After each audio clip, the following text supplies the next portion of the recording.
Alrighty, welcome back to the big show. I'm Jamel Hartman. It's the Daily Hour brought to you by the BAC Group of Companies, Medical Wells Lindos, and People's Pharmacy. Please don't forget to subscribe on our website. Follow us on all of our social media channels to stay up to date with all that we have going on. Help us grow beyond the mic as we do our part to continue to improve our community. All right, without further ado, let's bring on our very special guest for today, celebrating serving the Bermudian community for 40 years. Yeah, actually, older than Maya, younger than me. I guess that means I'm old too, folks. Let's welcome Tamara Richardson from People's Pharmacy. There we go. Hey, Tams, how are you? If 40 years of People's makes you ill, what does that make me? I'm great. No, we're not doing that this morning, Tamara. You are wise, you are brilliant, and you are an amazing person and contributor to our community. Thank you for doing this. I know it's early. You could probably be doing so many other things, but you chose to be with us. We appreciate that. Yes, and good morning. Good morning to the TDH family. Thank you. Before we get into today's conversation, I want to go back a bit because I've told this story when you've come on before. I just remember, when I was going to St. Paul's Church, I would have to go to Sunday school every now and then. And, we would everybody make the run to Pyramids, as we called it back then. Was the name actually Pyramids, or was it always People's? No, it was always People's Pharmacy. Okay. And who's going to Pyramids, whatever. And to know the actual story as you're going to share it just really brings back those childhood memories and, seeing it grow. It's amazing because when we went back then, there was no parking lot. It was not what it is today. Speak to us about, or just remind the audience about the early days, like the beginnings of People's Pharmacy. Right. So People's Pharmacy opened its doors in 1984, and it's so hard to even describe how much the entire area around our main store on Victoria Street has changed, how much Jill's Alley has changed, how much North Hamilton, as it's now called, has changed. But yeah, when we first opened our doors, it was a 600 square foot rented space. There was a building, I don't know my cardinal directions, but where our current parking lot is now at the entrance at Victoria Street, there was a building there between our building and Jill's Alley. So just a very different space. But somehow my mother had a vision. Somehow she felt like that was the perfect space to execute her vision. And 40 years later, it looks like she was right. Indeed. 600 square foot space to what is it today? From Victoria Street to Church Street, just the retail space alone is 10,000 square feet. Audience, if that doesn't inspire you or motivate you, I mean that's huge.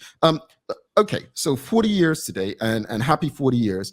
What were some of the growing pains that the business has experienced but especially during the early days, like some of the challenges experienced in the early days, and how did people respond to them and overcome them?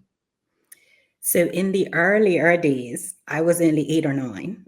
So I really can only speak for the last 20 or so years, but I think if my mother was here, perhaps that's my costume today. I'm going as my mother. If my mother was here in 1984, I think in those days she faced a lot more discrimination. Bermuda was definitely not accustomed to a woman-run business, a Black Bermudian woman-run business. She named People's Pharmacy People's because she wanted to open a business that catered to all people in Bermuda. She felt like where she was working at the time, primarily her Black customers weren't as well served as they could be. She felt like she could bring better customer service to a population that she felt was underserved. So I think those were the larger challenges at that time. 40 years later is a whole new set of challenges. So I guess in business, You adapt with the times. You do what you can to be successful against the challenges, but there will always be challenges. I want to shift gears a bit because I think the slogan's more than a pharmacy, if I'm not mistaken. I think we've had a few slogans, but we uh, are definitely more than a pharmacy. Yes. yeah, and you are. And how has people's been able to go from just being that pharmacy kind of convenient space to retail space and toy store and the like? Like, speak to us about that expansion over the years. So I think my mother would definitely blame that on me. I have a love of shopping. Fortunately for me, I was able to turn that love of shopping into a passion for retail. So although we did start out as a pharmacy, we also always had what we call the front shop. So we always sold snacks and, you know, in the earlier days, my mom and my aunt, Alethea Rabane, who started working the day we opened our door, they would import toys just for Christmas. So it just started slowly with us adding, different categories, seeing what worked, learning painfully what didn't work. And then whatever worked, we just learned how to do it better and to do it the best we could. We greatly expanded our beauty section when I came back from university. I went to university in Atlanta, where Black beauty products, like it was the most I had ever seen in my life. At that time, Bermuda, like our options for hair products were, one or two different shampoos. Back then, one or two perms. So I think just as I traveled the world and as I learned about all the new things that existed, we were able to adapt that and adopt that for people's. And here we are today, 10,000 square feet later, 3 locations later, still learning how to adapt, adopt, and make it the best we can make it for our customers. Speaking of adaption and latching on to what you just said, there is a new challenge that we all face today, especially as a small community like Bermuda, with people shopping more and more online and bringing things in.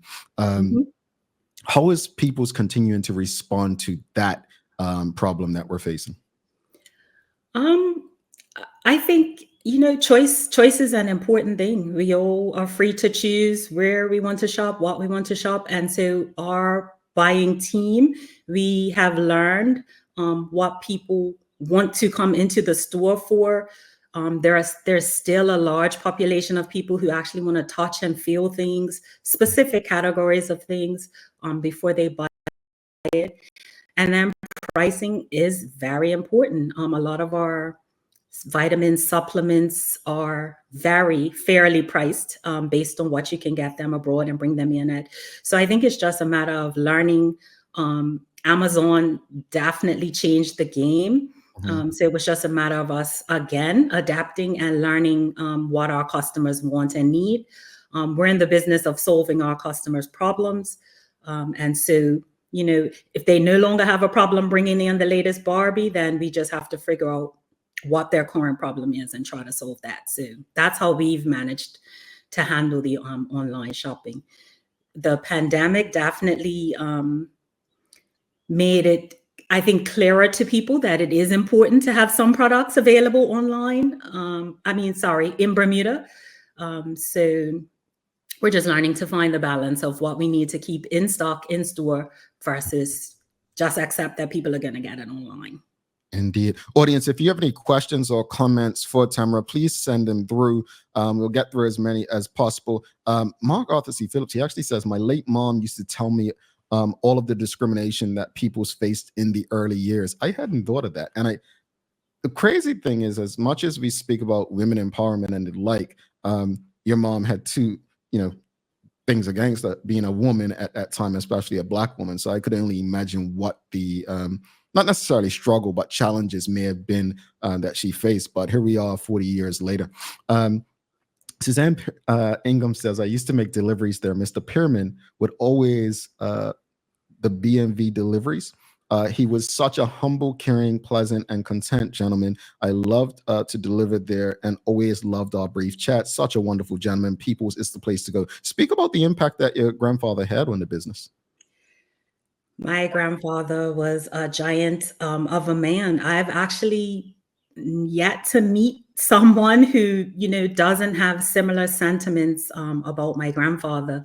So my mother definitely was the founder. She definitely started People's. Sometimes there's this belief that like sort of she inherited it from her father or came in to help her father. No, my mother started People's Pharmacy.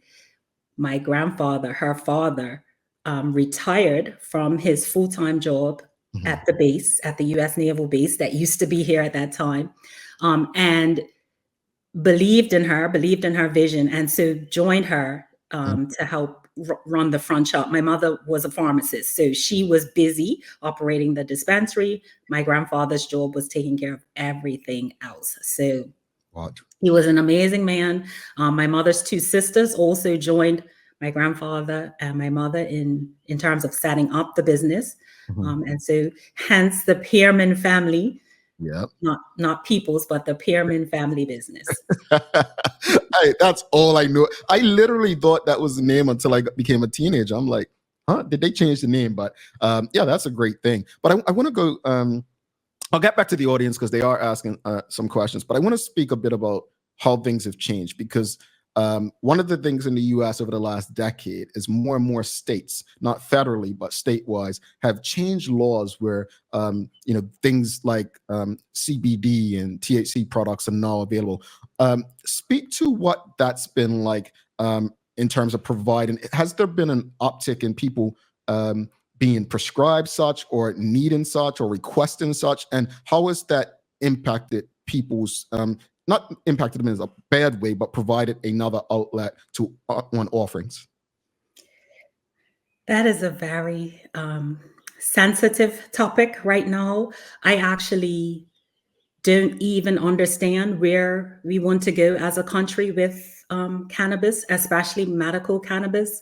Um, the law, as far as I know, has not changed. However, it seems as though how the law is policed has changed. We're having huge problems bringing our cannabis products into Bermuda.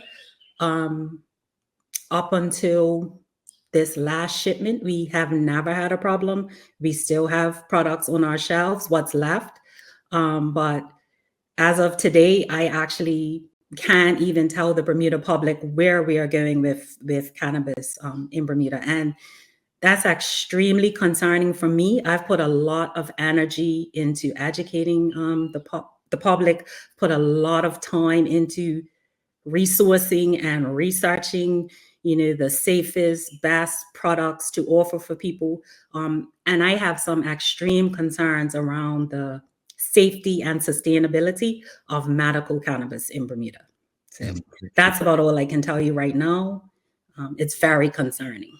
Yeah, and thank you. That was just off the cuff because I was thinking of the benefit, how so many people I know have benefited from the medical aspect of it over the last few years. A And lot of people, to the point where they've been able to come off of prescription drugs, to the point where they've been able to, if they can't afford, I hate to say the word traditional, but if they can't afford, to go to the doctor or what have you, they're able to try cannabis. We used to have all different, price points, entry points. And so they effectively were in better control of managing their conditions. mhm, Now we're at a point where our shelves are bare.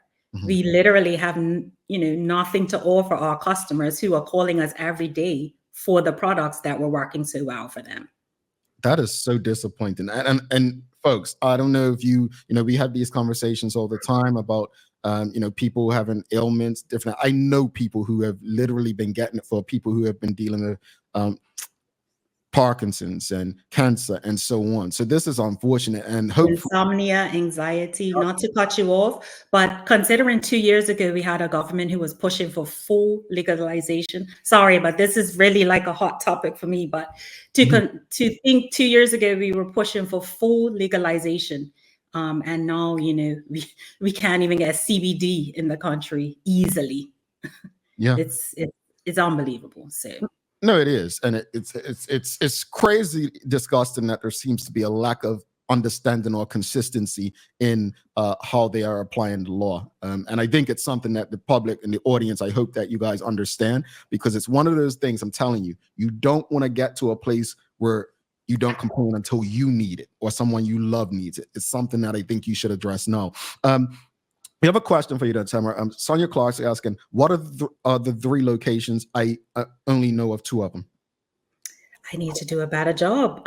So in May, we opened our 3rd location in the Hamilton Medical Center. So right on Burnaby Street inside the, I guess it's thought of as an urgent care facility.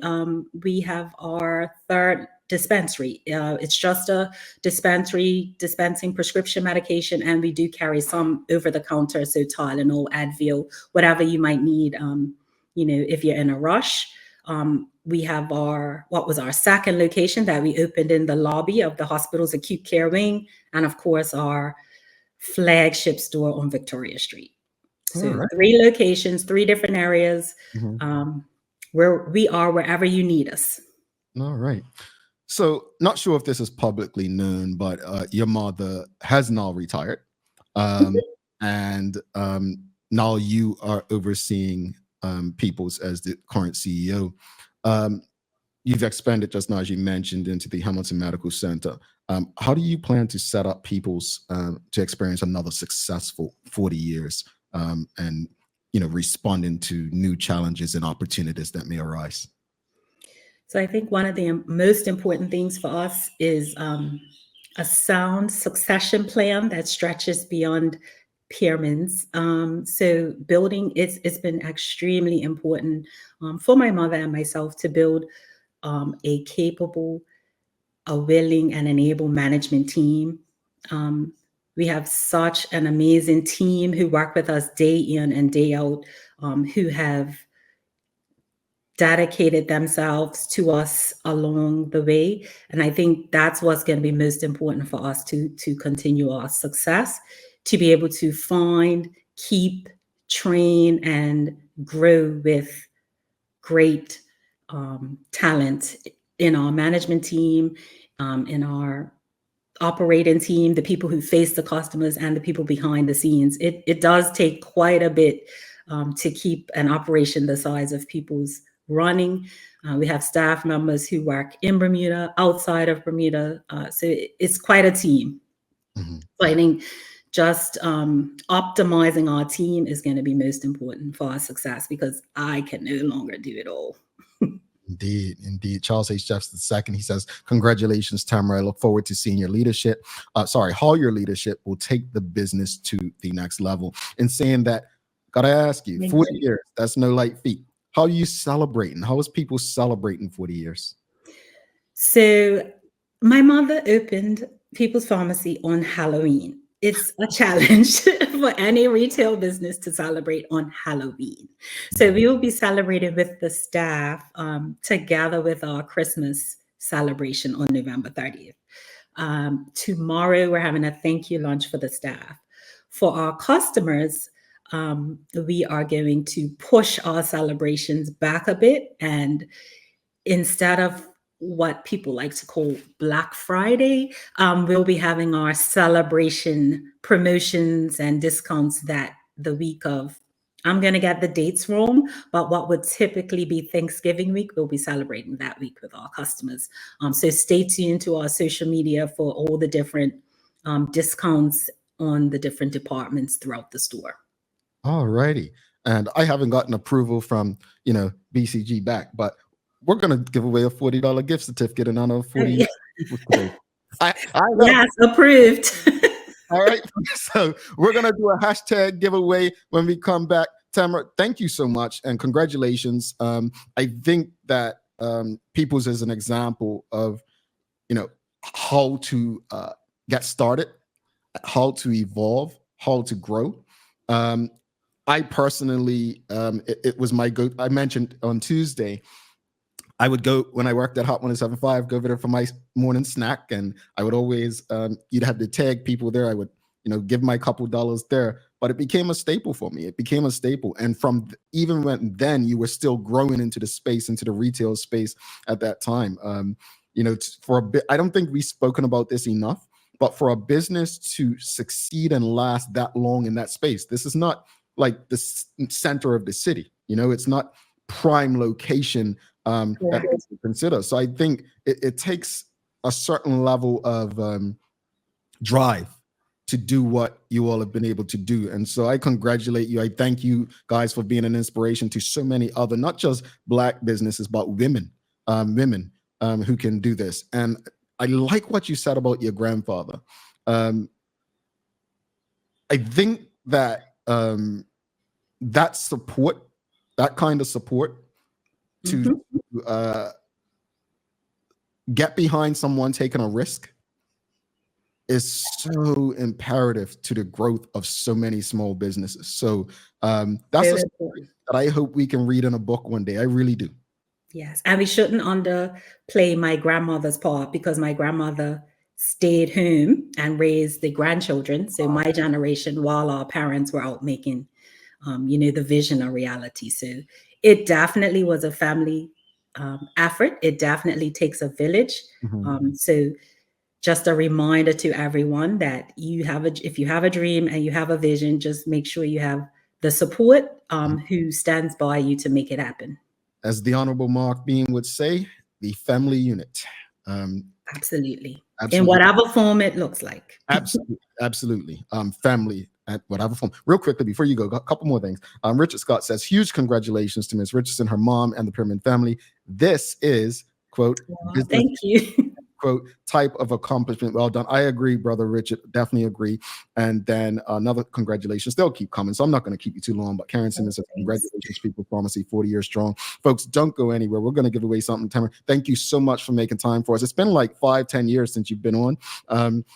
Yeah. In the early days, we had you a lot, but thank you so much, and wishing you another successful 40 years. Talk soon. Thank you. Talk soon. Alrighty. Tamara Richardson, folks, if you appreciated that conversation, please give us a thumbs up, a love, a like. We're going to do the hashtag giveaway, right? I'll tell you what the hashtag is going to be when we come back. Do not start putting anything. I'm going to tell you what it is, all right? But in the meantime, if you have not already, folks, you want to go and you want to do our survey, all right? You want to go and do the survey. What survey am I talking about, huh? I'm talking about the Daily Hours annual survey. You want to go and do that. So I'm going to put it in the comments now. All right. Just click that link. If you have not done it already, please click that link. Please click that link. All right. That's the link. Click that link, or you can go to our website, scroll down and click it. In the meantime, give us a love, a like, a thumbs up. We're going to be back in 57 seconds. We'll do the hashtag giveaway, and someone else is going to be eligible for tomorrow's prize with the Daily Play.